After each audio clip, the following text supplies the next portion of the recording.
واہیات قسم کے لطیفے بیان کرنا تفریح کے نام پر، جن لطیفوں کا حقیقت حال سے کوئی تعلق نہیں، اور خاص طور پہ جب اس لطیفے کے اندر بے حیائی کا عنصر شامل ہو جائے، اس کے اندر کوئی بے حیائی کی بات شامل ہو جائے، کوئی جنسی بات شامل ہو جائے، تو پھر تو اس کی قباحت میں اور اضافہ ہو جاتا ہے۔ اس لیے ایسے لطیفے ان کو نہ تو فارورڈ کریں، نہ ایسے لطیفوں کی مجلس میں بیٹھیں جس کے اندر ماں سوائے جھوٹ کے اور ماں سوائے واہیات کے کچھ نظر نہیں آتا۔ پھر سامعین محترم، میں نے آپ کو کہا کہ ہمارے ہاں جو میڈیا انڈسٹری ہے وہاں پر کامیڈی شوز کے نام سے باقاعدہ شوز ہوتے ہیں، کامیڈی وہ پھر اس کی مختلف اقسام ہیں۔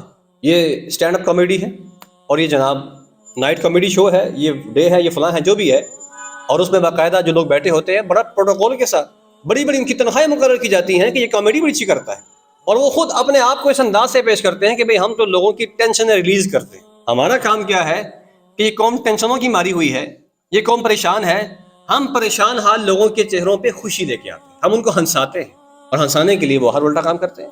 ہنسانے کے لیے وہ واہیات قسم کے لطیفے بھی سنائیں گے، ہنسانے کے لیے وہ جغت بازی بھی کریں گے، ہنسانے کے لیے وہ کسی کے مذاق اڑا دیں گے، ان کا کام ہنسانا ہے بس۔ تو یہ جو کامیڈی شوز ہیں، یاد رکھ لیجئے یہ بھی کیا ہے، شریعت ان چیزوں کو پسند نہیں کرتی۔ اللہ کے رسول نے سختی سے منع فرمایا، فرمایا کہ اس شخص کے لیے بربادی ہے، اس شخص کے لیے تباہی ہے جو لوگوں کو ہنسانے کے لیے جھوٹ بولتا ہے، جھوٹ بول کے لوگوں کو ہنساتا ہے۔ حقیقت بات ہے ہی نہیں ایسی جیسی وہ بیان کر رہے ہیں۔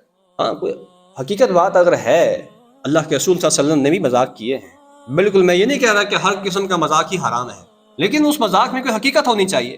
جیسے اللہ کے رسول صلی اللہ علیہ وسلم کے پاس ایک عورت آئی، اس نے کہا اللہ کے رسول، بوڑھیا عورت تھی، اس نے کہا اللہ کے رسول کیا میں جنت میں داخل ہوں گی؟ تو آپ نے فرمایا کہ تو جنت میں داخل نہیں ہوگی۔ وہ پریشان ہوگی اور رونے شروع ہوگی، اللہ کے رسول میں جنت میں کیوں نہیں داخل ہوں گی؟ فرمایا ہاں تم جنت میں داخل ہوگی، لیکن اس بڑھاپے کے ساتھ داخل نہیں ہوگی، بلکہ تم جوان ہو کے داخل ہوگی۔